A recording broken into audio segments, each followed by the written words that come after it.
السلام علیکم دوستو، دعا گو ہیں کہ آپ سب بخیر ہوں۔ آج میری لکھی ہوئی جو کہانی میرے ہاتھوں میں ہے اس کا عنوان ہے دیوار گریا۔ میں کیا سناؤں؟ میرا سینہ سینہ بریاں ہے۔ شاید میں یاس پسند ہوں، مجھے غمگین کہانیاں ہی یاد رہتی ہیں کیونکہ خوشیاں لمحاتی اور غم دائمی ہوتے ہیں۔ اب تو کل یگ ہی ہے۔ چلو میں تمہیں اس کا قصہ سناتی ہوں۔ وہ اچھی، خوش شکل و خوش وضع عورت تھی۔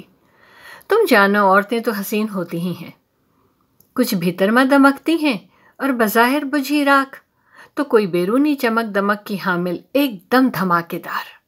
کچھ ایسی ہوتی ہیں کہ ایک دم آپ کے حواس سلب کر لیں، چڑھتے سورج جیسی روشن، آنکھوں کو چندیا دینے والی، اور کوئی ایسی بھی جو مسلسل گرتی بوند کی طرح لوہے دل پر اپنا دائمی نقش چھوڑ جائیں۔ لو، قصہ سنانے کے بجائے میں کیا کتھا لے بیٹھی، مگر میں نام نہیں بتاؤں گی اس کا، ویسے بھی ناموں میں کیا دھرا ہے۔ دکھ تو سب کو ایک ہی تھان پر لا باندھتا ہے، دکھ تو کلر ہے، جیسے شور زدہ زمین۔ تم نے کبھی شور زدہ زمین دیکھی ہے؟ نمک خاموشی سے مٹی کو کھاتا چلا جاتا ہے، ایسے ہی دکھ بھی آدمزاد کو بھر بھرا اور چورا چورا کر دیتا ہے، زندگی کا سارا رس پی جاتا ہے۔ وہ بڑی خوش رو تھی، اندرونی اور بیرونی جمال سے آراستہ، بیاہ کر اکبری منزل کے ہریالے آنگن میں اتری۔ سہاگن تو تھی پر میاں من بھاون نہ تھی۔ وجہ یہ بنی کہ کوکھ شور زدہ تھی، نمو سے خالی۔ جب بخت یاوری نہ کرے تو اندر سبھا کی رانی بھی راندے درگاہ ہو جاتی ہے۔ میاں سنگ شروع کے 2-3 برسی دن عید رات شب برات تھی، پھر تو اماوس کی سیاہ رات ہی رات۔ میاں اس کا وجود ایسے بھولے جیسے آنگن میں پڑی کھٹیا، ضرورت ہوئی تو اسارے میں گھسیٹ لی، ورنہ انگنائی میں پڑی دھوپ کھاتی رہے۔ نام تو شاکرہ نہیں تھا، مگر نصیب پر شاکر تھی۔ میاں کی خدمت ہی اس کا دین اور ایمان تھا، اسے میاں کی دوسرا ہٹ تو میسر نہیں تھی۔ مگر شکر ہو پاپی پیٹ کا کہ میاں کھانے کے رسیا تھے تو یہ پکانے کی گنی۔ میاں کے کھانے کے چسکے نے دونوں کا بے سوادہ رشتہ جوڑے رکھا۔ لگتا تھا جیسے اس کی زندگی کا مقصد ہی ان کو مقوی اور بہترین غذا کھلانا تھا۔ صحت بخش کھانے اور موسم کے حساب سے سردئی یا بادام کا شربت معمول کا حصہ تھے۔ میاں نے اسے ہاؤس کیپر کے درجے پر ہی فائز رکھا۔ جب تن کا سکھ نہ ہو تو زبان کا رس بھی سوکھ جاتا ہے۔ یہ ابھاگن احسان مند تھی کہ بے نمو کو چھپر چھاؤں تو میسر ہے، اور وہ زمانے کی سرد و گرم سے محفوظ ہے۔ کیا ہوا جو تن من کا سکھ نہیں؟ ساس کا رشتہ تو عزت سے بحال ہے۔ اسی حال میں بہتیرے سوکھے ساون اور چاند کی آتشی 14ویں گزرتی چلی گئی۔ شادی کو 13واں برس لگا تھا کہ ایک شام چائے کی چسکی لیتے ہوئے میاں نے اطلاع دی کہ ان کا ایک دوست کچھ دنوں کے لیے ان کے گھر قیام کرے گا۔ اس کا کچھ کورٹ کچہری کا کام پھنسا ہوا ہے۔ خوش رو کو یہ خیال کچھ جچا تو نہیں کہ تنہائی کی اتنی عادی تھی کہ اب دوئی کا خیال بھی جنجال تھا، پر بولنے کا یارہ کس میں تھا؟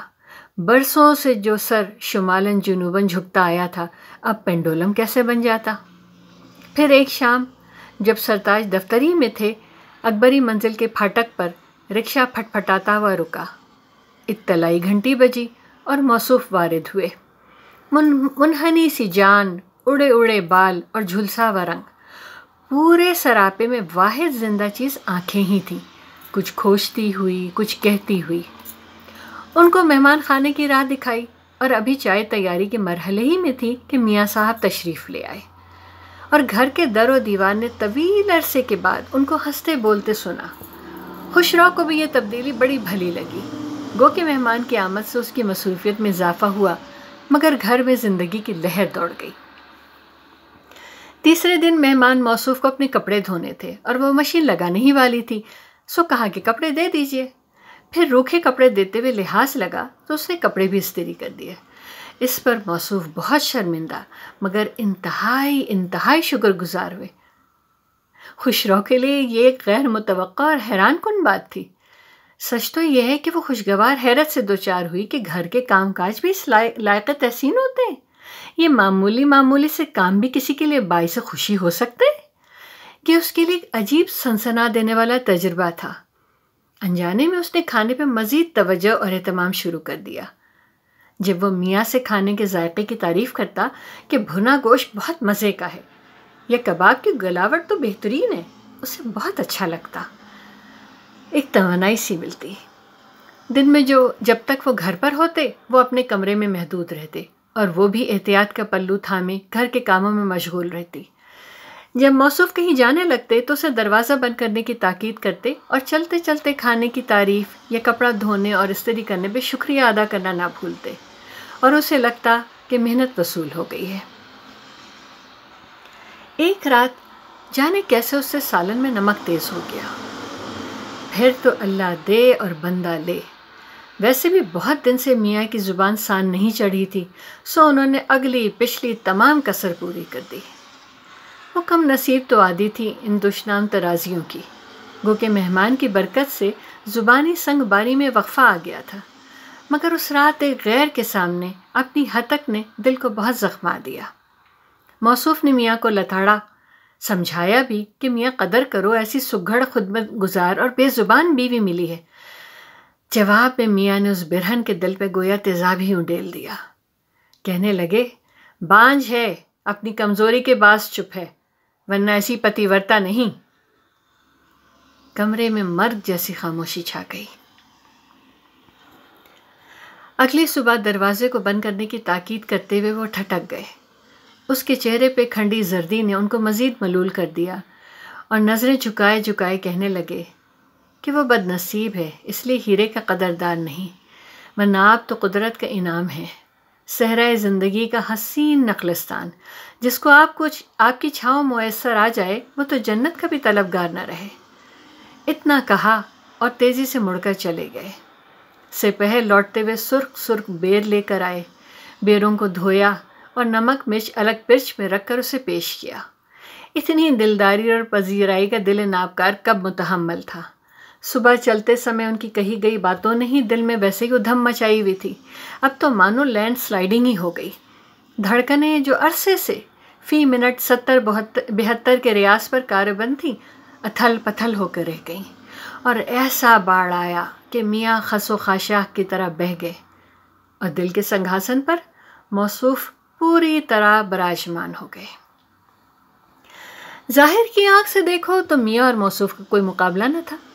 میاں 6 فٹے اور بہترین کھلائی پلائی کے صدقے بھرپور، یہ منحنی اور کمزور، ہوٹلوں کے کھانے کھا کھا کر میرا میدا ابتر، شکل بھی کمتر۔ مگر کسی سیانے نے کیا خوب کہا ہے کہ مرد آنکھوں سے اور عورت کانوں سے محبت کرتی ہے۔ عورت کے کانوں میں مدھر پریم رس انڈیلتے جاؤ اور وہ انمول بن مول داسی بنتی چلی جائے گی۔ جان تو معمولی شے ہے، وہ تو ایمان تک تج دے۔ خوش رو کی زندگی بھی دو راہے پر آ گئی تھی، دل اور فرض کی کشاکش تھی۔ 3 دن کی کشمکش کے بعد فیصلے پہ پہنچی، اور ناشتے کے بعد گھر سے باہر جاتے ہوئے جب موصوف نے دروازہ بند کرنے کی تاکید کی تو اس نے ہمت کی اور کہا کہ لوٹ کر مت آئیے گا، یہ دروازہ اب بند ہی رہے گا، کیونکہ میں نہیں چاہتی کہ دنیا کا دوستی پر سے اعتبار اٹھ جائے اور دوست پر بھروسہ کرنا چھوڑ دیں، اس لیے یہ دروازہ اب ہمیشہ مقفل ہی رہے گا، اب آپ کے لیے واپسی کی راہ نہیں۔ اس طرح یہ کہانی اپنے انجام کو پہنچی، مگر اس کی خاموشی دن بدن گہری ہوتی چلی گئی، جیسے وہ چپ کے بن میں کھو گئی ہو۔ میاں کو خوشگوار بالکل ہی باولی لگنے لگی تھی کہ وہ گھنٹوں جائے نماز پر ہاتھوں میں بیر کی گٹھلیاں لیے ساکت بیٹھی رہتی تھی۔ اپنا خیال رکھیے گا۔